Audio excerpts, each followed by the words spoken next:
یہاں پہ سب لوگ چاہتے ہیں کہ ان کو اچھے مخلص لوگ ملیں، مگر کوئی خود کو ویسا مخلص نہیں بنانا چاہتا۔ سب چاہتے ہیں کہ ان کو کوئی ایسا شخص ملے جو ان کی غلطیوں کے باوجود بھی ان سے مخلص رہے اور انہیں معاف کر دے اور پہلے جیسا ہو جائے۔ لیکن اگر دوسرے سے غلطی ہو جائے تو تم انہیں کیوں نہیں معاف کر سکتے؟ اگر تمہیں کوئی ایسا شخص نہیں ملا جس کے لیے تم اس کی زندگی کا سب سے اہم انسان ہو، اگر تمہارے پاس کوئی ایسا انسان نہیں جو تمہیں دعاؤں کا تحفہ بھیجتا ہو، تو تم خود ویسا انسان کیوں نہیں بن جاتے تاکہ دوسرا انسان رشک کر سکے خود پر کہ تم اس کی زندگی کا حصہ ہو۔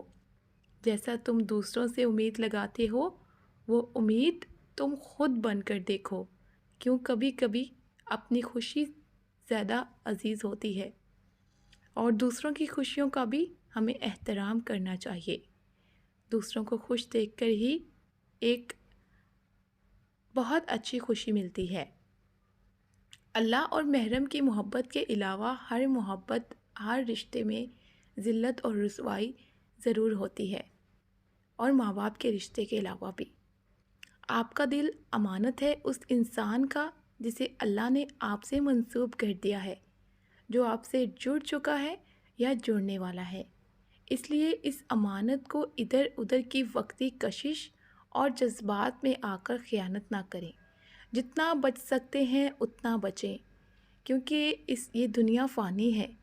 گناہ کرو گے تو اس کی سزا بھی ملے گی، اور اگر توبہ کر لو گے تو ہمارا اللہ معاف بھی کر دے گا۔ کوشش کیا کریں گناہوں سے بچے رہنے کی، دوسروں کو معاف کرنے کی۔